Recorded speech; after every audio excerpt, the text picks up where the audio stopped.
가이사랴에 고넬료라 하는 사람이 있으니 이달리아 부데라 하는 군대의 백부장이라.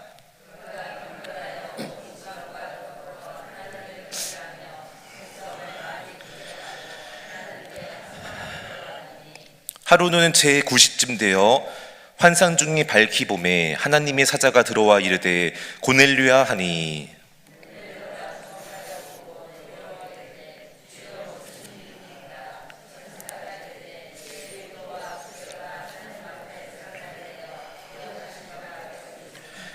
내가 지금 사람들을 요바에 보내어 베드로라 하는 시몬을 청하라.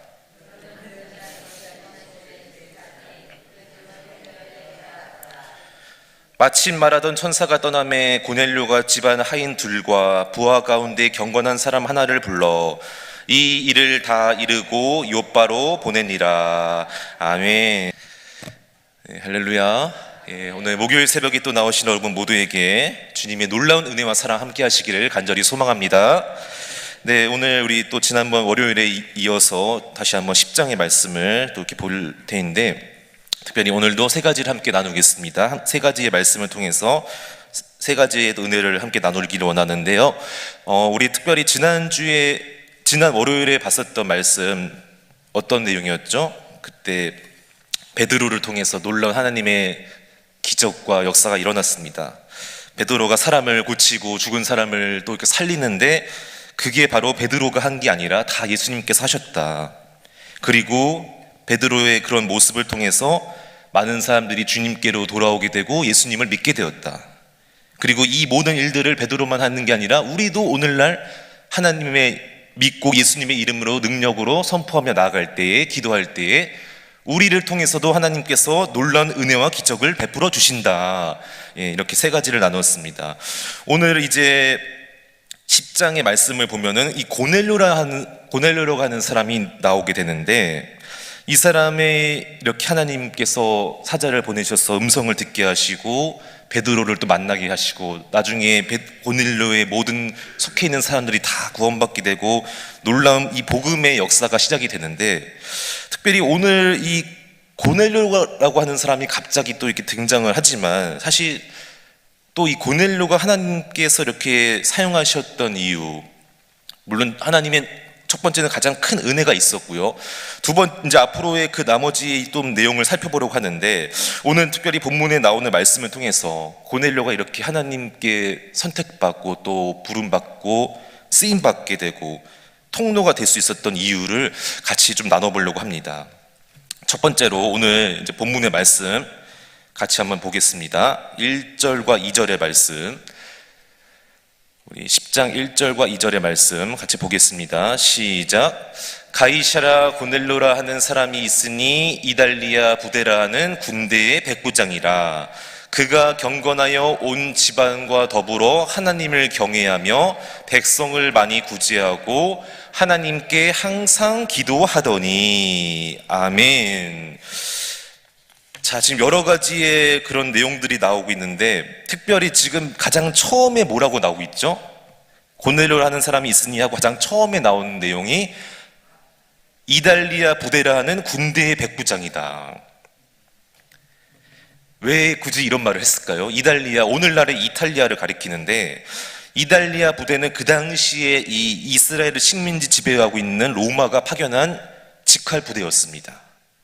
다시 말하면은 고넬료는 이스라엘 사람이 아니었고 이방인이었고 또 군대 장교, 백부장, 오늘날로 치면 군대 장교였는데, 2절에 보니까 그가 뭐라고 했죠? 그가 경건하여 온 지방과 더불어 하나님을 경외하고 백성도 많이 구제하고 하나님께 항상 기도했다.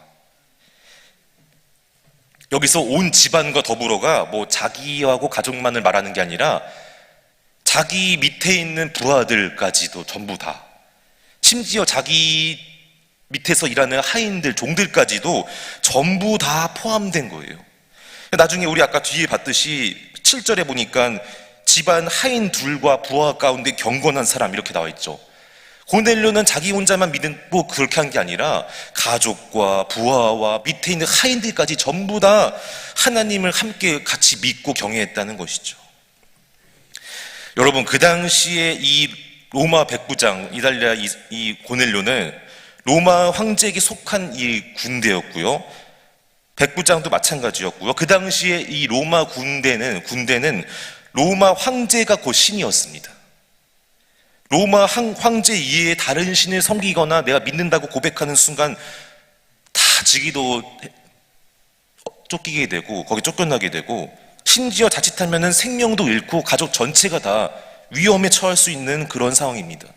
그럼에도 불구하고 생명도 잃을 수 있음에도 불구하고 고넬료는 로마 군대 백부장이었는데 황제가 아니라, 로마 황제가 나의 신이 아니라, 내가 믿는 신이 아니라 하나님을 자기의 유일한 신으로 믿고 섬기고 경외했다는 것입니다. 할렐루야. 이게 대단한 거예요. 절대로 쉬운 환경이 아닌데 자기의 목숨 걸고 생명 걸고 신앙생활 했다는 거예요. 그리고 자기 혼자만 한 것도 아니고 가족과 부하와 종들까지 전부 다 믿게끔 해서 우리 온 가족이 밑에 사람 전부 다 더불어 함께 신앙생활 했다는 것입니다. 그리고 그 뒤에 보니까 백성을 많이 구제했다. 자기가 이 로마 사람인데 이스라엘 식민 지배를 받고 있는 피지배층인 이 이스라엘 백성들을 많이 구제했다는 겁니다. 이게 쉽지 않습니다. 오히려 더 억압하고 착취하고 빼앗아야 되는 게 정상인데 괴롭게 못 살게 굴어야 되는데 그렇게 하지 않았고 고넬료는 이스라엘 백성들에게도 섬기고 베풀고 구제했다는 거예요. 다시 말하면 이게 결국 뭘 의미하냐? 우리 제1계명 제일 첫 번째 예수님께서 가장 중요한 두 가지 뭐라고 했죠? 하나님을 사랑하고 내 이웃을 사랑하라. 이 두 가지를 지금 실천하고 있는 것이었습니다. 하나님 사랑, 이웃 사랑. 이스라엘 사람도 아니고 로마 이달리아 군대의 백부장 이방인이, 그것도 낮은 사람도 아니고 이 군대 장교 같은 백부장이 하나님 사랑, 이웃 사랑을 실천했다. 그래서 오늘 이렇게 또 이런 이유가 나왔다는 것이죠. 그렇습니다. 우리도 오늘 고넬료처럼 항상 하나님 사랑하고 거기서 끝나면 안 되고 내 이웃을 내 자신과 같이 사랑하라, 이웃에게도 사랑을 베풀고 실천할 수 있는 저 여러분 모두가 되시기를 주님의 이름으로 축복합니다. 두 번째로 오늘 본문 말씀에 보니까 고넬료의 기도와 구제가 어떻게 됐다? 하나님 앞에 상달되었다. 기억하신 바가 되었다.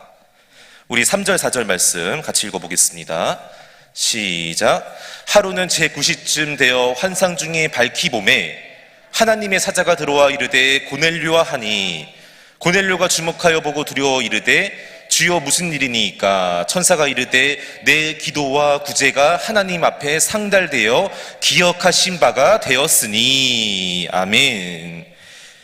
여기서 상달되었다, 기억하신 바가 되었다, 이게 무슨 의미인지를 봤더니 원어로 의미에 볼 때에 구약에서 이스라엘 백성들이 하나님께 제사 드릴 때 하나님께서 그 제사를 기쁘게 받으셨다, 기쁘게 흠양하셨다, 이런 의미와 매우 일맥상통하고 연관이 있다는 것입니다. 자, 그렇다면은 기쁘게 받으시는 그런 제사, 오늘도 하나님 앞에 상달되었다, 하나님이 기쁘게 받으시고 흠양하셨다, 다 그럴까요? 기도하고 다 구제하면 다 그렇게 되나요? 아니죠. 하나님 보실 때 그렇게 되는 게 있으면 아닌 것도 있다는 거예요. 그럼 언제 하나님께서 기쁘게 안 받으시고 상달되지 않을까요?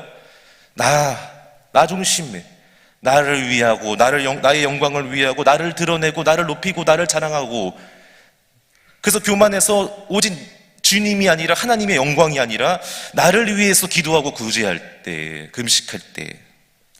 그래서 마태복음에 보면은 기도와 구제에 대한 예수님의 말씀이 나오는데요, 이렇게 하지 마라는 내용이 나와요. 기도할 때 이렇게 하지 말아라, 구제할 때 이렇게 하지 말아라, 하지 말아야 될 모습을 보여주시는데요, 마태복음 6장 5절 7절 말씀 같이 읽어보겠습니다. 시작. 너희는 기도할 때 외식하는 자와 같이 하지 말라. 그들은 사람에게 보이려고 회당과 큰 거리 어귀에 서서 기도하기를 좋아하느니라. 내가 진실로 너에게 이르노니 그들은 자기 상을 이미 받았느니라. 너는 기도할 때에 내 골방에 들어가 문을 닫고 은밀한 중에 계신 내 아버지께 기도하라. 은밀한 중에 보시는 내 아버지께서 갚으시리라. 또 기도할 때에 이방과 같이 중언부언하지 말라. 그들은 말을 많이 하여야 들으실 줄 생각하느니라. 아멘. 그렇습니다.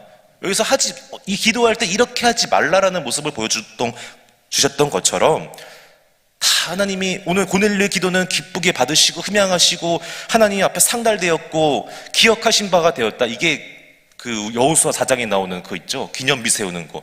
하나님의 은혜를 생각하고 거기 돌 가져와서 12개를 중간에 세우잖아요. 그런 또 의미가 있더라고요. 그러면 이렇게 하지 말아라. 우리는 어떻게 했죠? 이게 뭐라고 했죠? 사람에게 보이려고 기도는 하나님께 하는 것이고 하나님에 올려드리는 건데 어떤 사람에게 잘 보이려고 누군가에게 좋게 평가받으려고 아닙니다. 나를 드러내는 것도 아니고요. 오늘 오히려 예수님은 은밀한 중에 보시는 하나님께 내 골방에 들어가서 문을 닫고 기도해라. 아무도 안 보지만 하나님은 그때 다 보고 계시고 다 듣고 계실 줄로 믿습니다. 자, 구제할 때도 이렇게 하지 말라고 했는데요. 마태복음 6장 2절 4절 말씀 시작. 그러므로 구제할 때 외식하는 자가 사람에게서 영광을 받으려고 회당과 거리에서 하는 것 같이 너희 앞에 나팔을 불지 말라. 진실로 너에게 이르노니 그들은 자기 상을 이미 받았느니라. 너는 구제할 때에 오른손이 하는 것을 왼손이 모르게 하여 내 구제함을 은밀하게 하라. 은밀한 중에 보시는 너희 아버지께서 갚으시리라. 아멘. 그렇습니다. 구제할 때에도 사람에게 영광 받으려고 내가 이렇게 하면 나한테 이렇게 하겠지, 내가 높아지겠지, 영광 받으려고 하지 말고 막 그렇게 드러내지 말고 오히려 은밀한 가운데 할 때 오른손이 하는 것을 왼손이 모르게 할 때 다 보고 계시는 하나님께서 갚아주신다, 은혜를 주실 줄로 믿습니다. 그래서 저와 여러분은 기도와 구제와 뿐만 아니라 모든 섬김과 봉사, 헌신과 순종이 하나님이 다 기쁘게 받으시고 하나님 앞에 상달되는 그런 기도와 구제와 섬김과 헌신과 순종이 되기를 주님의 이름으로 축복합니다. 네, 세 번째로 오늘 본문의 말씀을 보면은 고넬료는 하나님께서 베드로를 초청하라고 했을 때 즉시로 순종했습니다. 왜요? 안 하면 안 됩니다. 다른 사람 이런 얘기 하지 않았습니다. 바로 즉시로 순종했습니다. 오늘 5절에서 8절 말씀 같이 읽어보겠습니다. 시작. 내가 지금 사람들을 요바에 보내어 베드로를 하는 시몬을 청하라. 그는 무두장이 시몬의 집에 유숙하니 그 집은 해변에 있다 하더라. 마침 말하던 천사가 떠남에 고넬료가 집안 하인들과 부하 가운데 경건한 사람 하나를 불러 이 일을 다 이루고 요바로 보내니라. 아멘. 지금 고넬료는 왜 제가 그렇게 해야 됩니까? 라고 그렇게 한 것이 아니라 베드로, 한 번도 못 본 사람, 전혀 알지 못하는 그 무식한 어부인데 로마의 군대의 백부장이 자기 나라의 지배를 받고 있는 피지배층인 사람의 알지도 못하는 천한 그런 사람을 초청하라고 했을 때 너무나 싫고 안 한다고 할 수 있지만 그렇게 하지 않고 즉시로 순종을 했다는 것입니다. 저는 오늘 이 욥바라는 지명을 보니까 한 사람이 생각이 나는데, 욥바 예전에 구약에 보면은 요나서에 보면은 그 요나가 욥바에서 어떻게 했습니까? 하나님 말씀에 불순종하고 다시스로 가는 배를 타게 되지 않습니까? 니느웨로 가라고 하셨을 때 우리 같이 한번 읽어볼까요? 요나서 1장 1절 3절 말씀 시작. 여호와의 말씀이 아미떼의 아들 요나에게 임하니라. 이르시되 너는 일어나 저 큰 서고 느느웨로 가서 그것을 향하여 외치라. 그 악독이 내 앞에 상달되었음이니라 하시니라. 그러나 요나가 여호와의 얼굴을 피하려고 일어나 다시스로 도망하려 하여 욥바로 내려갔더니 마침 다시스로 가는 배를 만난지라. 여호와의 얼굴을 피하여 그들과 함께 다시스로 가려고 배에 삭슬 주고 배에 올랐더라. 아멘. 요나는 자기 생각에 맞지 않고 상식적으로 이해가 안 되니까 하나님의 음성인 줄도 알았어요. 몰랐던 게 아니에요. 하나님의 음성인 줄 다 알았음에도 불구하고 이스라엘의 그 선지자였던 요나는 불순종했다는 것입니다. 그런데 오늘 이 사람은 선지자도 아니고 이스라엘 사람도 아닌데 모든 자기의 생각 다 내려놓고 바로 천사를 통해서 하나님께서 나에게 음성을 들려주실 때 즉시로 순종하고 욥바로 사람들을 보냈다는 것입니다. 바라옵기는 저와 여러분도 주님께서 나에게 음성을 주시고 말씀해 주실 때 비록 그 당시에는 이해가 안 되고 잘 이렇게 순종하기 어려울 수도 있지만 그럼에도 불구하고 다시 한번 내 생각보다 더 크신 하나님의 뜻과 계획과 높으신 하나님의 그런 마음이 있음을 깨닫고 믿고 신뢰하면서 순종하게 되시기를 주님의 이름으로 축복합니다. 그래서 바로 가장 위대하시고 가장 높으시고 천지 만물 지으시고 다스리시는 하나님께서 나에게 말씀하셨다. 내가 그 음성 가운데 주님 앞에 나아갈 때 반드시 하나님의 놀라운 뜻과 계획이 이루어진다. 믿고 믿음으로 순종하게 되시기를 간절히 소망합니다. 여러분, 오늘 이 백부장도 너무나 중요하지만 또 그렇게 칭찬을 받은 사람이 한 명이 더 있지 않습니까? 저는 오늘 이 설교 준비하면서 이 마태복음 8장에 나오는 백부장도 생각이 났는데, 그 백부장도 정말 똑같아요. 하나님 사랑하고 이웃 사랑하고, 자신의 하인이 중풍병으로 쓰러져 죽을 때 그 하인을 고쳐달라고 예수님 앞에 찾아와 간절하게 아뢰지 않습니까? 그리고 그때 예수님께서 그래 뭐라고 하시냐면은 내가 가서 고쳐주겠다 했어요. 같이 가자.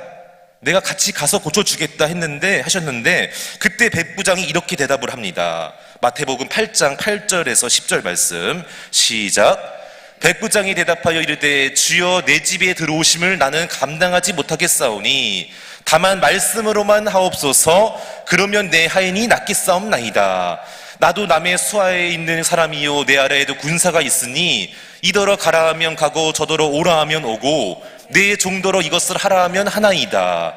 예수께서 들으시고 놀랍게 여겨 따르는 자들에게 이르시되 내가 진실로 너희에게 이르노니 이스라엘 중 인마에게서도 이만한 믿음을 보지 못하였노라. 아멘. 아무데게서도 못 봤다는 거예요. 이만한 믿음. 그런데요, 여기서 이 이만한 믿음을요, 유진 피터슨 목사님은 뭐라고 번역을 했냐면은 단순한 믿음이라고 했어요. 단순하게 의심하지 않고 말씀하시면 그냥 단순하게 믿고 받아들이고 순종하는 그 믿음이 이만한, 예수님께서 이렇게까지 칭찬하신 믿음이었어요. 우리 막 믿음하면은 막 대단한 것 같고 뭔가를 많이 해야 되는 것 같고 내가 막 열심히 해야 되는 것 같고, 물론 그것도 맞습니다. 그런데 더 중요한 것은 의심하지 않고 주님이 말씀하시면 단순하게 그냥 말씀 믿고 순종의 자리로 나아가는 것이 정말 주님 보실 때는 더 좋은 믿음인 줄로 믿습니다. 나중에 이제 뒤에 보게 되면은 베드로는요 막 환상을 보여주시는데도 한 번에 안 해요. 3번이나. 그리고 3번이나 한 뒤에 하셨던 말씀이 있는데요, 그게 어떤 말씀이냐면은 성령님께서 베드로에게 말씀하시기를 일어나 내려가 의심하지 말고 함께 가라. 내가 그들을 보내었느니라. 그렇게 베드로는 수제자이고 성령도 받았고 이스라엘 백성 가운데서 이 당시에 유대인을 대표하는 사람이었는데 계속 환상을 보여주시고 말씀하시는데 오늘 고넬료처럼 그렇게 하지 않고 계속 자기 생각 말합니다. 아니 그럴 수 없습니다. 저는 더러운 음식 먹을 수 없습니다. 갈 수 없습니다. 계속 그러는데 그때 성령님이 하셨던 말씀, 베드로에게 의심하지 말고 일어나 내려가 의심하지 말고 함께 가라. 오늘 같이 읽진 않았지만 나중에 뒤에 보면은 나오게 되는데요. 예, 그래서 그것은 다음번에 하고요. 의심하지 말고 함께 가라. 내가 그들을 보냈다. 내가 보냈다는 거예요. 다른 사람도 아니고 내가 보냈으니까 의심하지 말고 함께 가라. 바로 그는 오늘 저와 여러분이 하나님의 말씀을 우리가 보고 듣고 읽을 때 의심하지 않고 온전히 그 말씀 신뢰하고 믿고 나아가게 되시기를 주님의 이름으로 축복합니다. 예, 오늘 함께 3가지를 나눴습니다. 하나님께서 오늘 고넬료를 통해서 이 3가지의 오늘 중요한 영적인 교훈을 우리에게 알려주셨는데 이 3가지를 우리가 같이 한번 항상 기도하고 또 생각하고 잊지 않아서 우리 마음 가운데 새겨서 온전히 하나님 여러분 한 분 한 분 보실 때 정말 내 사랑하는 자다, 기뻐하는 자다 칭찬하시고 인정받게 되고 주님 앞에 귀하게 쓰임받는 우리 한 사람 한 사람 되시기를 간절히 소망합니다. 기도하겠습니다.